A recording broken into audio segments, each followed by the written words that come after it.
আজ আমি তৈরি করব বাচ্চাদের টিফিনে স্বাস্থ্যকর একটি নাস্তা।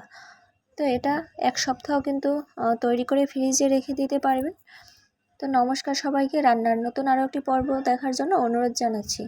আজ রান্নার এই পর্বটি ভালো লেগে থাকলে লাইক কমেন্ট শেয়ার করে পাশে থাকার অনুরোধ থাকবে। আর আমার কথার মাঝে কোনো ভুল ত্রুটি হয়ে থাকলে ক্ষমার দৃষ্টিতে দেখবেন।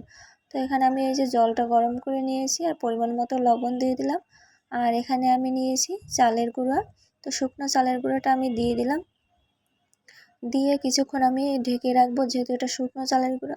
এখানে আপনারা চাইলে আটা দিয়েও করতে পারবেন।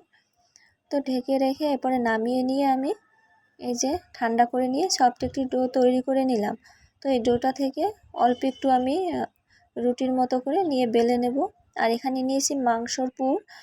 মাংসটা আমি কিমা করে নিয়ে এই যে পেঁয়াজ রসুন আদা দিয়ে আর হলুদ মরিচ ধনিয়া পাতা টমেটো দিয়ে এগুলো আমি ভেজে নিয়েছি মাংসটা।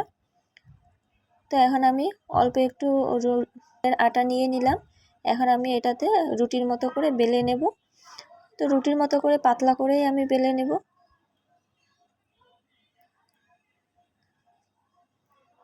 তো আপনারা চাইলে এটা আটা দিয়েও তৈরি করতে পারবেন। আর এটা তৈরি করে এক সপ্তাহ পর্যন্ত আপনারা ফ্রিজে সংরক্ষণ করে রেখে দিতে পারবেন।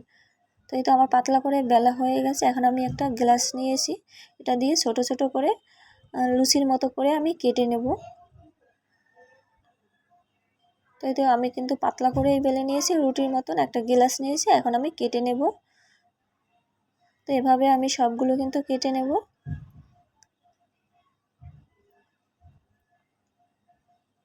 প্রথমে আমি রুটিগুলো বেলে সবগুলো এই যে গ্লাস দিয়ে একইভাবে কেটে নেব।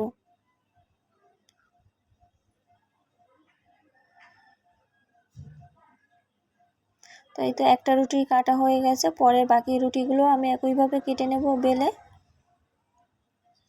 আর এই যে এদিকে আমার ছেলে, দেখুন এ তো রুটি বেলার জন্য পাগল, মানে আমাকে রুটি বেলতে দেখলে ও রুটি বেলবে। এই যে রুটি বেলে ফিরে এই যে বেলনি আর ফিরার সাথে লাগিয়ে দিয়েছে, এখন উঠাইতে পারতেছে না। তো ওর কথা বাদ, ও এরকম প্রায় করে, রান্না দেখলেই রান্নার কাছে চলে যাবে, আবার রুটি বেলবে। এই তো আমি দুইটা এই যে রুটির পিস নিলাম ছোট ছোট। এখন একটু মাংসর পুর দিয়ে এই যে একটা কাঁটা চামচ নিয়েছি, এটা দিয়ে একটু এই যে চাপ দিয়ে নিলাম। হালকা করে চাপ দিতে হবে, জোরে চাপ দেওয়া যাবে না, তাহলে কিন্তু এই যে লেগে গেছিলো। আর একটা আমি ছুরি নিয়েছি, ছুরি দিয়ে একটু একটু কেটে নেব। কেটে দিয়ে দুই সাইডটা এইভাবে লাগিয়ে দেব। তো দেখুন কিভাবে আমি করতেছি, এইভাবে খুব সহজেই তৈরি করে নিতে পারবেন। দেখতেও সুন্দর লাগবে আর বাচ্চারা কিন্তু খুব আনন্দের সঙ্গে খেয়ে নেবে। তো এইভাবে আমি তৈরি করে নেব সবগুলো। তৈরি করে আমি কিছু ফ্রিজে রেখে দেব।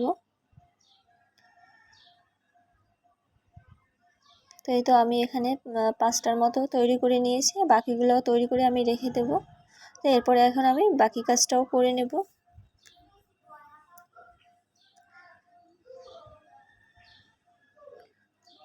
তো এরপর আমি চুলাতে এই যে জল গরম করে নিয়েছি, একটা স্ট্যান্ড বসিয়ে দিয়ে এই যে ছোট একটা প্লেটে আমি এগুলো দিয়ে এখন একটু সেদ্ধ করে নেব।